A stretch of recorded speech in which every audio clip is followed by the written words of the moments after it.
Diet చేస్తున్నా, work out చేస్తున్నా, కానీ బెల్లీ మాత్రం చెప్తుంది నేనెక్కడికి వెళ్ళను. రీజన్ తెలుసా? స్ట్రెస్ వచ్చినప్పుడు బాడీలో కార్టిసాల్ అనే ఒక హార్మోన్ అంకుల్ వస్తాడు. వాడు డైరెక్ట్‌గా బెల్లీ ఫ్యాట్ దగ్గర వచ్చి హౌస్ కట్టుకుంటాడు. స్ట్రెస్‌లో ఉన్నప్పుడు sweet cravings, late night eating ఎక్కువగా ఉంటుంది. అప్పుడు బెల్లీ ఫ్యాట్ హ్యాపీగా చెప్తుంది, థాంక్స్ రా నేను సేఫ్ అని. కానీ పొద్దున్నే లేచి ఫోన్ పక్కన పెట్టి ఒక glass warm water plus 5-10 minutes walking or stretching చేసావో కార్టిజాల్ అంకుల్‌కి బీపీ హై అవుతుంది. మార్నింగ్‌లో బాడీ ఎంప్టీ ట్యాంక్ మోడ్‌లో ఉంటుంది.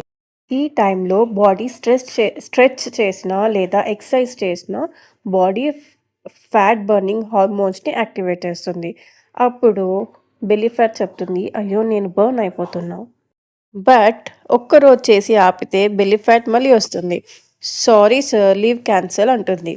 డైలీ చేస్తే మాత్రం stress down, cortisols down, belly fat పర్మనెంట్‌గా రిజైన్ చేస్తుంది. బట్ స్ట్రెస్ హార్మోన్‌ని త్వరగా కంట్రోల్ చేయాలంటే the best remedy meditation. Daily morning లేవగానే ఒక 10 మినిట్స్ ఖచ్చితంగా మెడిటేట్ చేయండి. లైక్, షేర్, సబ్స్క్రైబ్ లేకపోతే బెల్లీ ఫ్యాట్ మిమ్మల్ని సేవ్ చేసుకుంటుంది.